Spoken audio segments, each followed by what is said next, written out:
As nossas considerações sobre princípios aplicáveis ao direito processual penal, hoje nós vamos tratar do direito do princípio da verdade real. Para isso a gente vai utilizar-se dos artigos 197, 156 e 386 no inciso 6º do Código de Processo Penal.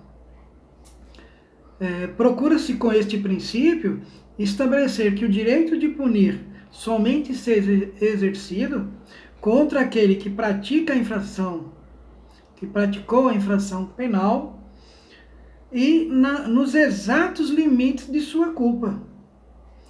Esse direito de punir, ele é exclusivamente do Estado. E por isso, essa busca, ela é incessante dentro do processo. Numa investigação que não encontra limites na forma ou na iniciativa das partes. Buscar o iunis puniente ou jus puniente, que é o direito de punir. E já vimos que é o direito do Estado. O Estado é que pode fazer essa ação de punir. Que esse direito seja concretizado com maior eficiência possível. Importante notar que na seara penal, em que deslumbra-se a existência de direitos indisponíveis, como nós já comentamos, o magistrado não pode contentar-se ou se contentar com a verdade formal. Assim decorre, voltando um pouquinho, verdade formal, para a gente relembrar, é aquela verdade trazida nos autos, pelas partes. É o que está ali nos autos. O juiz, no processo penal, ele não se limita apenas àquelas provas ali colocadas pelas partes. Assim decorre deste princípio ao juiz dar seguimento à relação processual quando da inércia das partes, mesmo determinando ex officio ou de ofício provas necessárias à instrução do processo. Por isso que nós fizemos aquele alerta. Não se baseia a sentença, não vai se basear apenas nas provas, poderá não se basear apenas nas provas trazidas pelas partes.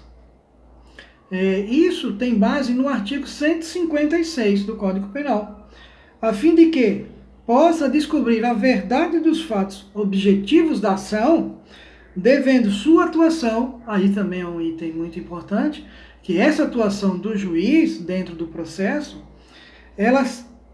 atuação ser sempre complementar e subsidiária. Isso dentro do processo. Não podemos confundir com o inquérito. No inquérito é a autoridade policial que prepare, não deve ter interferências. Já dentro do processo penal, o juiz pode solicitar provas, dar seguimento ao processo com se houver necessidade. Isto a salientar, contudo, que em caso de extrema excepcionalidade, o juiz penal se curva à verdade formal, aquela trazida pelas partes aos autos.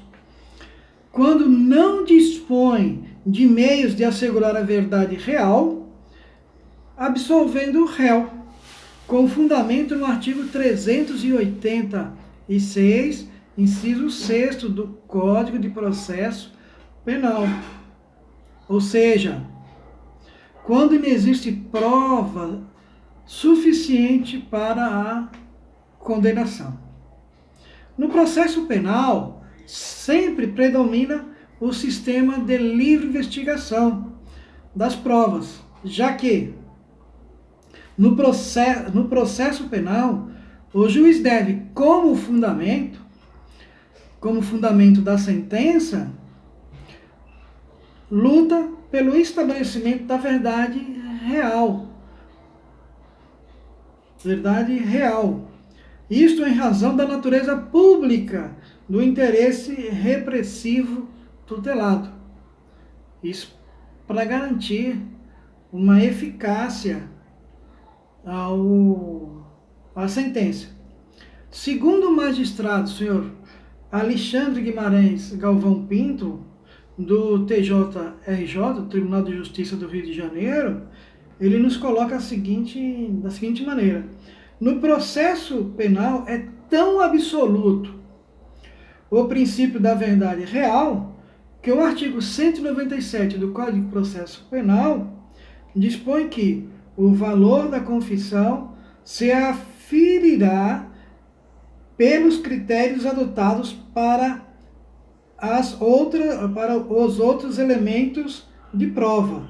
E para sua apreciação, o juiz deverá confrontá-la com as demais provas do processo, verificando-se entre estas existe compatibilidade ou concordância. E ainda, isso quem nos lembra é o magistrado senhor Alexandre Guimarães Galvão, lá do TJRJ. Na verdade, por serem a verdade e a certeza conceitos absolutos, dificilmente são atingíveis no processo ou fora dele. É por esta razão que algumas pessoas no meio jurídico, ou alguns juristas, vamos dizer assim, para ficar melhor, mais claro, nomeiam este princípio como princípio da busca da verdade. Porque é difícil de se atingir essa verdade real. Então existe aí um outro segmento que prefere nomear esse princípio dessa forma: princípio da busca da verdade. E assim a gente termina mais um pedacinho do nosso estudo, das nossas considerações. Muito obrigado e até a próxima!